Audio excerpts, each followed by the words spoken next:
Beyond the presidential, congressional, and state races, a variety of issues from marijuana to ride sharing were on Tuesday's ballots.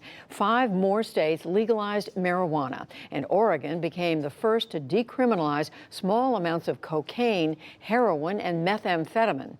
Voters in California exempted Uber and Lyft from making their drivers full employees eligible for benefits. They also refused to reinstate affirmative action for college admissions and public hiring. The march of COVID-19 across the United States shows no sign of slowing, with another 92,000 infections in the last 24 hours. In Europe, England braced for a new lockdown tomorrow. But the continent's hottest spot, Belgium, reported that hospitalizations are slowing for the first time in a month. If it continues like this, we will be able to remain below the maximum capacity of our hospitals. So it gives me the opportunity to say one more time that by staying at home, by respecting those rules which I have to admit are not always comfortable, lives can be saved.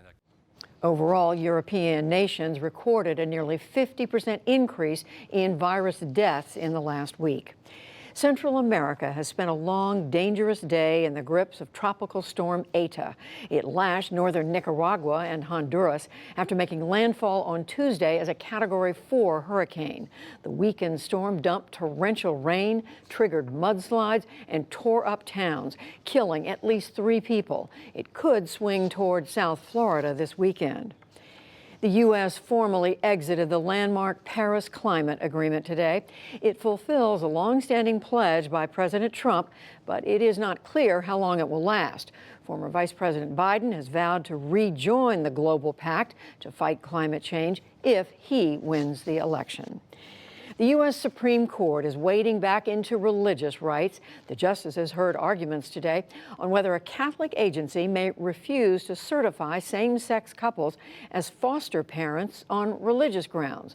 The agency in Philadelphia argues that that policy should not bar it from qualifying for city contracts.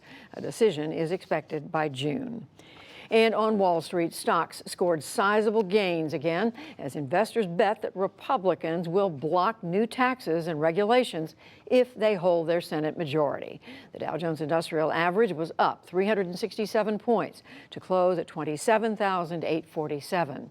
The Nasdaq rose 430 points and the S&P 500 added 74. And that is the NewsHour for tonight.